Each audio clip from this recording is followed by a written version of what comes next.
Hello everyone, स्वागत है आप सभी का ऑनलाइन स्टडी में। जैसा कि हम जानते हैं कि अब आपका एग्ज़ाम्स बहुत नज़दीक आ चुका है, बिहार एसएससी हो या फॉरेस्ट्री एग्ज़ाम हो। तो इस वीडियो में आपके लिए लेकर आया हूँ प्रैक्टिस सेट 1, जिसमें आपको 50 एमसीक्यू देखने को मिलेगा और हम यहाँ पे फटाफट 50 क्वेश्चंस को देखने वाले हैं, जो कि आपका टाइमर के अनुसार होगा। यानी हर क्वेश्चन के लिए आपको 5 सेकेंड टाइम देखने को मिलेगा और उन्हीं 5 सेकेंड में आपको टिक आउट कर लेना है। इस वीडियो को एंड तक देखिए और बताइए कि आपकी स्कोरिंग क्या रहती है इस 50 क्वेश्चन से, ताकि आपको पता चल जाएगा कि आपकी तैयारी किस लेवल पे हो चुकी है और इस 50 क्वेश्चन में आप कितना स्कोर कर सकते हैं। ठीक है, तो चलिए शुरू करते हैं।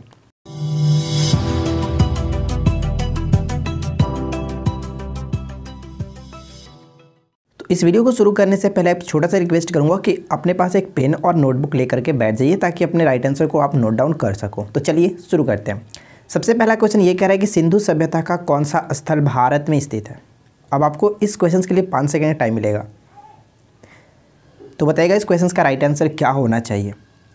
तो देखिए, इस क्वेश्चन का सही आंसर की हम बात करें तो ऑप्शन हम यहाँ पे डी को टिक करेंगे, बी और सी दोनों, यानी राखीगढ़ और लोथल बिल्कुल सही आंसर होगा। अब यहाँ पे मैं एक्सप्लेनेशन की बात नहीं करूँगा, क्योंकि ऑलरेडी आपने बहुत कुछ पढ़ रखा है। अब लास्ट टाइम में मैं आपको ये सभी पढ़ा करके टाइम वेस्ट नहीं करना चाहता हूँ। ठीक है, तो सिर्फ और सिर्फ आप रिवीजन के तौर पर इस वीडियो को देखिए। स्थानीय स्वशासन का जनक कहा जाता है, तो बताइए स्थानीय स्वशासन का जनक किसे कहा जाता है, क्या होगा इस क्वेश्चन का राइट आंसर। तो देखिए, स्थानीय स्वशासन के जनक के रूप में हम जानते हैं किसे, लॉर्ड रिपन को। ऑप्शन हम यहाँ पे ए को टिक करेंगे। क्वेश्चन नंबर 3 कह रहा है कि ग्राम पंचायत की आय का स्रोत कौन सा है। ठीक है, ग्राम पंचायतों के आय का जो स्रोत होता है वो क्या होता है, सही आंसर क्या होगा। तो देखिए, इस क्वेश्चन की अगर हम राइट आंसर की बात करें तो ऑप्शन बी यहाँ पे बिल्कुल सही होगा, मेला और बाजार कर से, जो कि ग्राम पंचायतों के आय का स्रोत माना जाता है।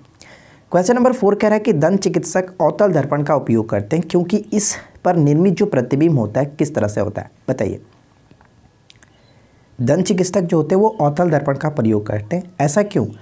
तो मैं आपको बता दूं, ऐसा इसलिए किया जाता है क्योंकि जो अवतल दर्पण होता है वो आभासी और बड़ा प्रतिबिंब बनाता है। ऑप्शन यहाँ पे डी को टिक करेंगे। ठीक है, काल्पनिक कह सकते हैं, काल्पनिक और बड़ा प्रतिबिंब बनाता है, जबकि जस्ट इसका अपोजिट होता है उत्तल दर्पण में।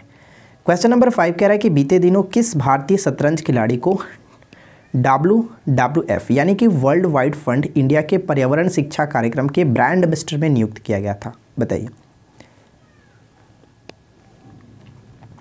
तो देखिए, इस क्वेश्चन का राइट आंसर अगर हम बात करें तो ऑप्शन यहाँ पे हम किसे टिक करेंगे, डेफिनेटली आपने डी को टिक किया होगा, विश्वनाथन आनंद, जो कि एक शतरंज खिलाड़ी है। ठीक है, चलिए क्वेश्चन नंबर 6 कह रहा है कि भारत के संविधान में पंचायतों तथा नगर पालिकाओं से संबंध 73वें और 74वें संशोधन का जब अधिनियम हुआ तब प्रधानमंत्री कौन थे। काफ़ी अच्छा प्रश्न है, बताइए क्या होगा इस क्वेश्चन का राइट आंसर। यहाँ पे जो भी क्वेश्चन मैंने लिया है वो काफ़ी चुनिंदा क्वेश्चन है, हो सकता है एग्जाम्स में आपको देखने को मिलेगा यहाँ पे, तो आप वीडियो को ध्यान से देखिए, सारे क्वेश्चन को अच्छे से अटेम्प्ट कीजिए। तो देखिए, इस क्वेश्चन का राइट आंसर होगा ऑप्शन सी, यानी PV नरसिम्हा राव। यहाँ पे ऑप्शन सी को टिक कर सकते हैं। थोड़ा सा यहाँ पे आपको समझाता हूँ, हो सकता है यहाँ से क्वेश्चन बन सके, जैसे कि 73वें संविधान संशोधन का संबंध पंचायती राज से नियम से। ठीक है, तो यहाँ पर अगर हम बात करें पंचायतों से, तो ये कब लागू हुआ था, तो ध्यान रखिएगा 73वां जो संविधान संशोधन हुआ था लागू हुआ था 24 अप्रैल 1993 को। क्लियर। और अगर हम बात करें 74वें संशोधन की बात, तो ये हुआ था 1 जून 1993 को। तो ये दोनों क्वेश्चन इंपॉर्टेंट हो सकता है। चलिए क्वेश्चन नंबर 7 देखिए क्या है। क्वेश्चन नंबर 7 ये कह रहा है कि भारत में निर्यात को बढ़ावा देने के उद्देश्य से विशेष आर्थिक जोन यानी स्पेशल इकोनॉमिक जोन कहा जाता है की नीति अपनाई गई है। यह मूलतः किस देश से प्रेरित है, यह मूलतः किस देश से प्रेरित है। तो देखिए, इस क्वेश्चन के अगर हम राइट आंसर की बात करें तो ऑप्शन यहाँ पे सी बिल्कुल सही आंसर होगा, चाइना से प्रेरित है। ऑप्शन सी सही आंसर है। नेक्स्ट क्वेश्चन क्या कह रहा है कि श्वेत रक्त कोशिकाओं का कार्य क्या होता है, किस रूप में ये कार्य करते हैं, बताइए। श्वेत रक्त कोशिकाओं, ठीक है, वाइट ब्लड सेल्स कहते हैं, तो इनका कार्य ये होता है कि संक्रमण के खिलाफ बचाव करना। ठीक है, ऑप्शन हम यहाँ पे ए को टिक करेंगे, संक्रमण के खिलाफ बचाव करना। क्वेश्चन नंबर 9 कह रहा है कि विश्व हीमोफीलिया दिवस 2020 का विषय क्या है, बताइए। यानी विश्व हीमोफीलिया दिवस जो हाल ही में मनाया गया था, इसका जो थीम है वो क्या था। तो मैं आपको बता दूं कि इसका जो थीम था वो get involved, get plus involved हम कह सकते हैं। ऑप्शन हम यहाँ पे डी को टिक करेंगे। अब यहाँ से क्वेश्चन ये पूछा जा सकता है कि हीमोफीलिया दिवस मनाया कब जाता है, तो ये ध्यान रखिएगा, जो कि 17 अप्रैल को मनाया जाता है। ठीक है, 17 अप्रैल को मनाया जाता है। नेक्स्ट क्वेश्चन क्या कह रहा है कि भारत में खोजा गया सबसे पुराना शहर कौन सा था। भारत में खोजा गया सबसे पुराना, सबसे पहला कह सकते हैं, सबसे पहला पुराना शहर कौन सा है, क्या होगा इस क्वेश्चन के राइट आंसर की। तो देखिए मैं आपको बता दूं इस क्वेश्चन के सही आंसर की अगर बात करें तो right answer will be option A. ठीक है, हड़प्पा जो शहर था वो सबसे पहला खोजा गया पुराना शहर है। ऑप्शन हम यहाँ पे ए को टिक करेंगे। नेक्स्ट क्वेश्चन क्या कह रहा है कि निम्नलिखित में से किस राज्य देश में अशोक के व्यक्तिगत नाम अशोक का उल्लेख मिलता है। क्लियर, अशोक नाम मिलता है। तो इस क्वेश्चन का राइट आंसर हम किसे टिक करेंगे। ऑप्शन यहाँ पे डी बिल्कुल सही आंसर होगा, मॉस्की। ठीक है, मॉस्की यहाँ पे डी बिल्कुल राइट आंसर है। नेक्स्ट क्वेश्चन कह रहा है कि भारत में अंग्रेजों की लूट किस महत्वपूर्ण घटना के बाद शुरू हो गई थी। क्या होगा इस क्वेश्चन का राइट आंसर बताइए। भारत में अंग्रेजों की लूट किस महत्वपूर्ण घटना के बाद शुरू हो गई थी। तो इस क्वेश्चन का सही आंसर होगा प्लासी के युद्ध के बाद। ठीक है, प्लासी का युद्ध हुआ कब था, 1757। ये पॉइंट इंपॉर्टेंट है, ध्यान रखेंगे। अगला क्वेश्चन कह रहा है कि उस फ्रांसीसी क्रांतिकारी का नाम बताइए जिसने declaration of rights of women and female citizen लिखी। ये पुस्तक लिखी गई थी किनके द्वारा। क्या होगा राइट आंसर। तो देखिए इस क्वेश्चन का सही आंसर अगर हम बात करें तो ऑप्शन यहाँ पे ए बिल्कुल सही आंसर होगा, ओलंपिक दे ग्यूज। यहाँ पे गुज होना चाहिए था, गजे नहीं ग्यूज होना चाहिए था, क्योंकि इनसे रिलेटेड एक क्वेश्चन हाल ही में बिहार ईएसआई के एग्जाम्स में भी पूछा गया था। और वो क्वेश्चन क्या था मैं आपके सामने रखता हूँ। आपको पता होगा उस क्वेश्चन में पूछा गया था 1791 में महिला एवं महिला नागरिक अधिकार घोषणा पत्र किस महिला ने तैयार किया था, और वो यही थी। ठीक है, तो ध्यान रखिएगा इस क्वेश्चन से रिलेटेड यहाँ के पूछा गया था। चलिए अगला क्वेश्चन देखिए, क्वेश्चन नंबर 14 में क्या कह रहा है। बीजापुर के सुल्तान ने गोवा को छीनने वाला बीजापुर के सुल्तान से गोवा को छीनने वाला प्रथम यूरोपियन कौन था। तो देखिए इस क्वेश्चन के राइट आंसर की बात करें तो ऑप्शन हम यहाँ पे ए को टिक करेंगे, अल्बुकर्क। ठीक है, ऑप्शन ए बिल्कुल सही आंसर हो जाता है। क्वेश्चन नंबर 15 में क्या दिया गया था, भूभाग नहीं बल्कि व्यापार किस आरंभिक नारा था। किसका आरंभिक नारा था। भूभाग नहीं बल्कि व्यापार किसका आरंभिक नारा था, बताइए। तो देखिए इस क्वेश्चन के अगर हम राइट आंसर की बात करें तो ऑप्शन यहाँ पे हम डी को टिक करेंगे, यानी ब्रिटिश ईस्ट इंडिया कंपनी का। Option D will be correct answer. चलिए नेक्स्ट क्वेश्चन देखिए क्या कह रहा है। अगला प्रश्न ये कि वैश्विक स्तर पर अंतर्राष्ट्रीय निवेश रिपोर्ट किस संस्था के द्वारा जारी की जाती है। बताइए अब इस क्वेश्चन का राइट आंसर क्या होगा। अंतर्राष्ट्रीय निवेश जो रिपोर्ट है वो किस संस्था के द्वारा जारी की जाती है। तो राइट आंसर आपने डेफिनेटली टिक कर लिया होगा, अक्टांट। ठीक है, अब यहाँ पे मैंने इसका फुल फॉर्म भी लिख रखा, हो सकता है कि देखने को मिल सकता है। तो United nation conference of trade and development इसका फुल फॉर्म होता है। अगर हम बात करें इसकी स्थापना कब हुई थी तो इसकी स्थापना 1964 में की गई थी, जिसका हेडक्वार्टर यानी मुख्यालय कहाँ पे पड़ता है तो जिनेवा में पड़ता है।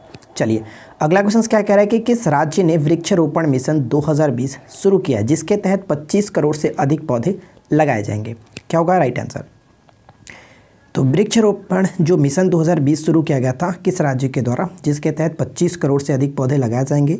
राइट आंसर ऑप्शन सी यानी उत्तर प्रदेश। ठीक है, उत्तर प्रदेश बिल्कुल सही आंसर हो जाता है।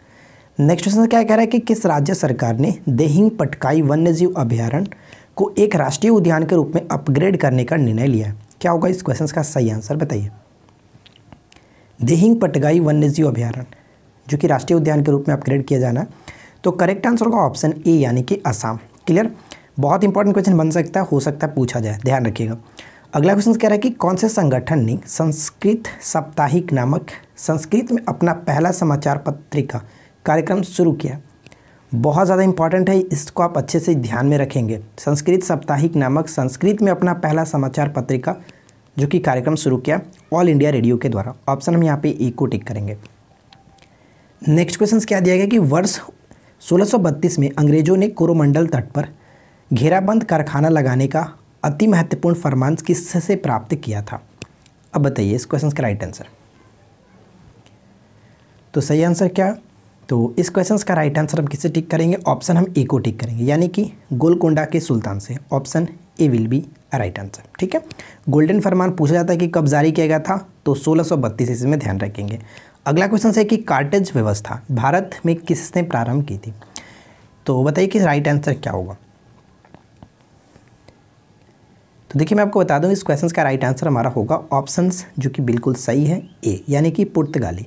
अब ये कार्टेज व्यवस्था क्या था तो यहाँ पे मैंने लिख रखा है, आप इसको चाहो तो पढ़ सकते हैं। यूरोपीय शक्तियों को सुरक्षित जगहों के साथ भारतीय जहाज़ों से व्यापार करने वालों के रास्ते में लूट तथा जब्ती से बचाने के लिए अनुमति पत्र लेना होता था, ये कार्टेज व्यवस्था।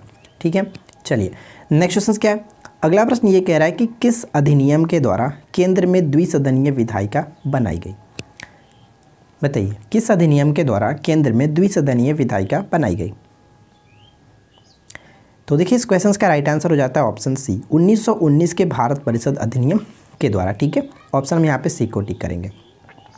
नेक्स्ट क्वेश्चन क्या कह रहा है कि निम्नलिखित में से कौन भारतीय संविधान की प्रारूप समिति के सदस्य थे। तो बताइए कि प्रारूप समिति के सदस्य निम्नलिखित में से कौन कौन से थे। तो अगर आप हमारे चैनल से पहले से जुड़े हुए हैं तो आपको पता होगा इस क्वेश्चंस के बारे में आपको कई बार काफ़ी अच्छे तरीके से डिटेल में बता रखा है।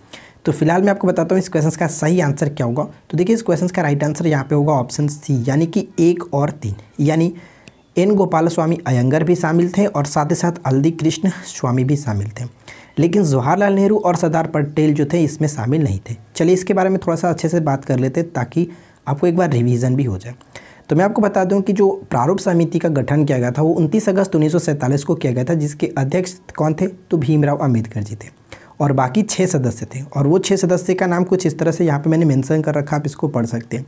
गोपाल स्वामी अयंगर, के मुंशी, अलादी कृष्ण स्वामी अय्यर, सैयद मुंसद जो सादतुल्ला याद रखेंगे, और वीएल मित्रा। यहाँ से ध्यान रखिएगा कि वीएल मित्रा इनके स्वास्थ्य के कारणों से त्यागपत्र दे दिया था और इनके पश्चात जो कि एन माधव राव इनके पद पर आए थे। ठीक है, और उसी तरह से डीपी खेतान की याद रखेंगे। डीपी खेतान के जगह पर इनकी मृत्यु के पश्चात इनका पद जो कि टीटी कृष्णमाचारी ने संभाला था। तो यहाँ पे 2 पॉइंट्स थोड़ा सा इंपॉर्टेंट होता है, आप इसको भी थोड़ा ध्यान रखिएगा। चलिए अगला क्वेश्चन देखिए कि सलीम अली राष्ट्रीय उद्यान स्थित है।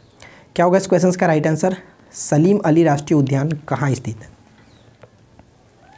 तो मैं आपको बता दूं कि सलीम अली जो राष्ट्रीय उद्यान है वो पड़ता है श्रीनगर में, यानी क्वेश्चंस का राइट आंसर जम्मू कश्मीर को टिक कर सकते हैं, जम्मू एंड कश्मीर में।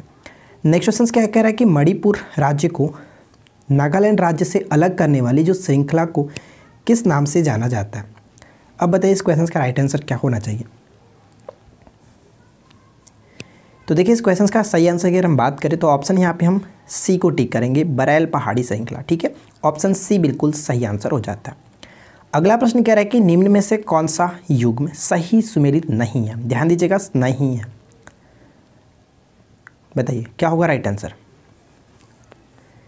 कौन सा युग्म सही सुमेलित नहीं है। आराम से क्वेश्चंस को पढ़ना है, उसके बाद राइट आंसर को टिक करने की कोशिश कीजिए। देखिए यहाँ पे अगर हम बात करें, गुरु शिखर राजस्थान सही है, मांडव हिल्स गुजरात सही है, अयोध्या हिल्स की बात करें तो अब अगर आप सोचेंगे कि अयोध्या तो उत्तर प्रदेश में ही है, लेकिन ये आपका गलत होगा। अयोध्या हिल्स की अगर हम बात करें तो ये पड़ता है पश्चिम बंगाल के पुरुलिया ज़िले में। ठीक है, जो कि छोटा नागपुर का सबसे पूर्वी हिस्सा इसको माना जाता है अयोध्या हिल्स को। ठीक है, तो यहाँ पे हमारा ये पश्चिम बंगाल होना चाहिए था, ना कि उत्तर प्रदेश। बाकी कोई दिक्कत नहीं, आप सभी को टिक सही कर किया गया। फिलहाल इस क्वेश्चन का राइट आंसर ऑप्शन सी को टिक करेंगे। नेक्स्ट क्वेश्चन कह रहा है कि जोजिला दर्रा निम्न में से किन को जोड़ता है। बताइए कि जोजिला दर्रा जो है किन को जोड़ता है। अगर आप अभी तक इस वीडियो को देख रहे हैं तो डेफिनेटली राइट आंसर आप टिक करते चलिए और लास्ट में अपना स्कोर बताइएगा ज़रूर। और उसके बाद मैं आपको बताऊंगा कि यहाँ पे आपका सेफ स्कोर क्या होना चाहिए था, लास्ट में बताऊंगा। तो देखिए जोजिला दर्रा निम्न में से किन को जोड़ता है। तो राइट आंसर यहाँ पे होगा श्रीनगर को ले से, option C will be correct answer. Next question कह रहा है कि भारत में कितने राज्य जो कि तट रेखा से लगे हुए हैं। बताइए कितने जो राज्य हैं वो तट रेखा से लगे हुए हैं। तो सही आंसर क्या है। टोटल यहाँ पे मैं आपको बता दूं कि 9 राज्य जो कि तट रेखा से लगे हुए हैं। यहाँ पे राइट आंसर होगा ऑप्शन डी, इनमें से कोई नहीं। ठीक है, चलिए अगला प्रश्न बनता है कि भारतीय संविधान की प्रस्तावना में जिन आदर्शों एवं उद्देश्यों की रूपरेखा दी गई है उनका व्याख्या की गई है। कहाँ पे व्याख्या की गई है बताइए। तो देखिए इस क्वेश्चन का सही आंसर जो होगा ऑप्शन हम यहाँ पे डी को टिक करेंगे, यानी 1, 2, 3 बिल्कुल सही आंसर हो जाता है। तो 1, 2, 3 यहाँ पे बिल्कुल सही आंसर होगा, यानी कि मूल अधिकार, राज्यों के नीति निर्देशक सिद्धांतों और मौलिक कर्तव्यों के अध्याय में यहाँ पे ऑप्शन डी बिल्कुल राइट आंसर हो जाता है। नेक्स्ट क्वेश्चन कह रहा है कि पेड्रो अल्वारेज कैब्राल कौन था। बताइए पेड्रो अल्वारेज कैब्राल जो था वो कौन था। तो इस क्वेश्चन का सही आंसर, आई होप कि आपने सही आंसर टिक किया होगा। Correct answer will be option C, Bharat आने वाला द्वितीय पुर्तगाली। प्रथम पुर्तगाली के बारे में आपको पता ही होगा, कोई दिक्कत नहीं होगी, जो कि वास्को डी गामा थे। ठीक है, सभी को पता होगा। नेक्स्ट कह रहा है कि राशि पतन, यानी कि जिसको इंग्लिश में डंपिंग कहा जाता है। एक्चुअली इंग्लिश वाला वर्ड ही आपको एग्जाम्स में देखने को मिलेगा, तो ध्यान रखिएगा। डंपिंग तभी संभव है। अब बताइए कि ये कब संभव होता है। डंपिंग तभी संभव है। तो राइट आंसर क्या है? करेक्ट आंसर हम ऑप्शन सी को टिक करेंगे, यानी कि जब विश्व बाजार यानी कि बाह्य बाजार जिसे कह सकते हैं, तो विश्व बाजार में मांग की लोच अधिक तथा आंतरिक बाजार में मांग की लोच कम हो। ऑप्शन सी यहाँ पे सही आंसर होगा। अगला क्वेश्चन कह रहा है कि निम्नलिखित में से कौन सुमेलित नहीं है? ध्यान दीजिएगा, कौन सुमेलित नहीं है, तो बताइए राइट आंसर क्या है?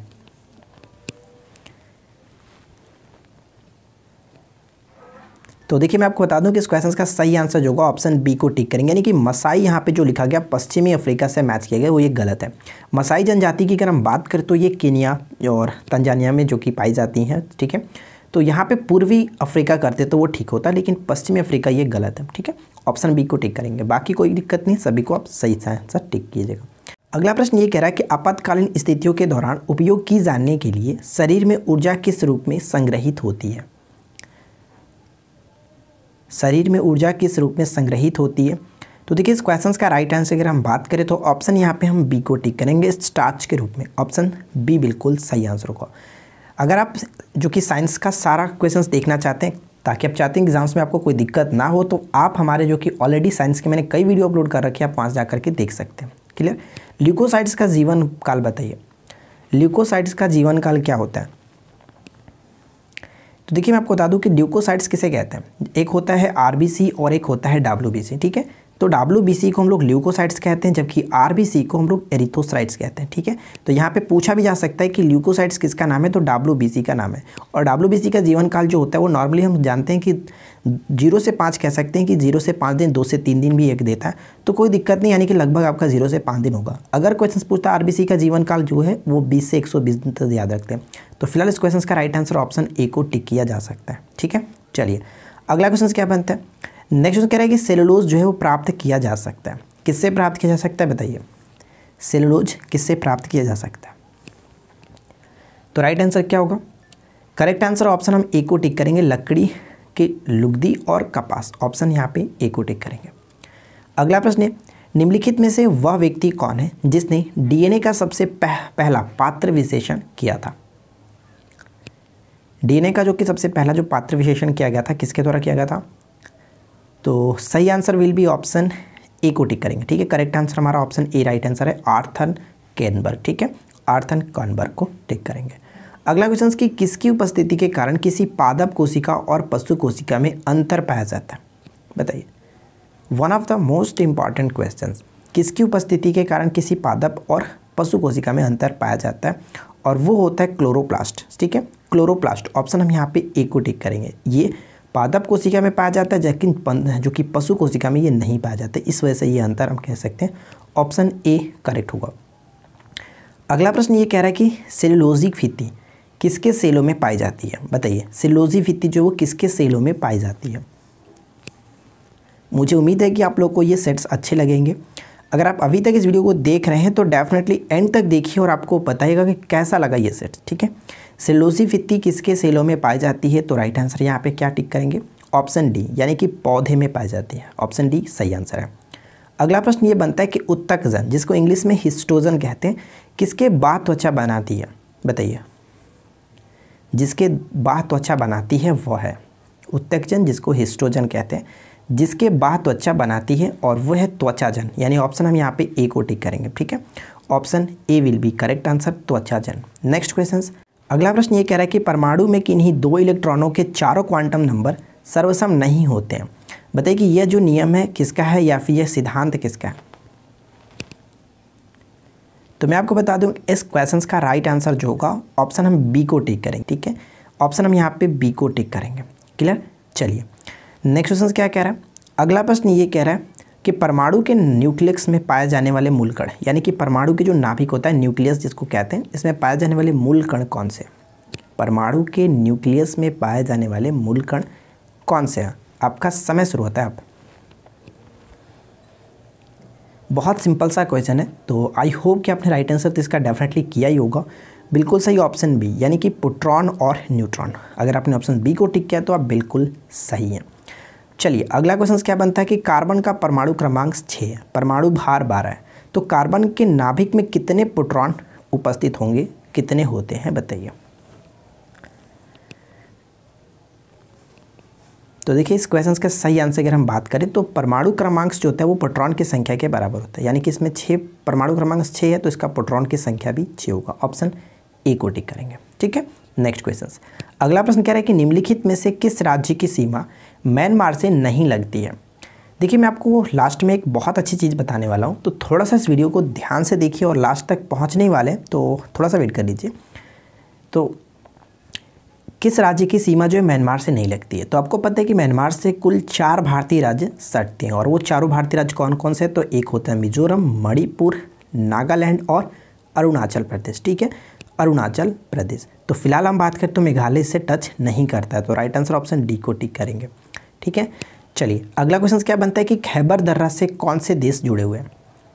खैबर दर्रा से कौन से देश जुड़े हुए हैं, क्या होगा राइट आंसर। तो मैं आपको बता दूं कि खैबर दर्रा जो है वो जो यहाँ पे राइट आंसर होगा वो पाकिस्तान और अफगानिस्तान से सटा हुआ है। ऑप्शन सी को टिक करेंगे, इन दोनों के मध्य पड़ता है। नेक्स्ट कह रहा है कि निम्नलिखित देशों में से किस एक में मानव जातीय समुदाय जो कि केरल, कचिन और चीन निवास करता है। बताइए कि ये मानव जो जातीय समुदाय है वो किन देशों में निवास करता है। तो देखिए इस क्वेश्चन का सही आंसर की अगर हम बात करें तो यहाँ पे हम राइट आंसर किसे टिक करेंगे, डेफिनेटली ऑप्शन बी को टिक करेंगे, यानी म्यांमार में निवास करता है। अगला प्रश्न है कि एस्पेरांटो क्या है, और ये क्वेश्चन बहुत बार पूछा भी गया है, तो बताइए कि एस्पेरांटो क्या है।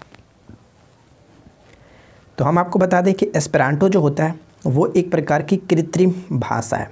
क्लियर, ऑप्शन डी को टिक करेंगे और इसको आप ध्यान रखेंगे विश्व भाषा के रूप में काम करने के लिए इसको बनाई गई थी एस्पेरांटो, एक कृत्रिम भाषा है। क्लियर, नेक्स्ट कह रहा है कि निम्नलिखित युगों में से कौन सा एक सही सुमेलित नहीं है। ध्यान दीजिएगा, सही सुमेलित नहीं है, यानी देश और उसके राजधानी के साथ शहर के साथ मैच किया गया, तो क्या होगा राइट आंसर। तो देखिए यहाँ पे अगर हम बात करें तो सभी के सभी बिल्कुल सही है, कोई दिक्कत नहीं है, तो उपरोक्त सभी सही है। ऑप्शन यहाँ पे डी को टिक करेंगे। ठीक है, चलिए नेक्स्ट क्वेश्चन देखिए। अगला प्रश्न है कि विजयनगर के राजा कृष्ण राय ने गोलकुंडा का युद्ध किस राजा के साथ लड़ा था। क्या होगा राइट आंसर। तो देखिए इस क्वेश्चन का राइट आंसर अगर आपने ऑप्शन ए को टिक किया तो बिल्कुल सही है, कुली कुतुब शाह के साथ। Option A will be correct answer. Next question क्या बनता है।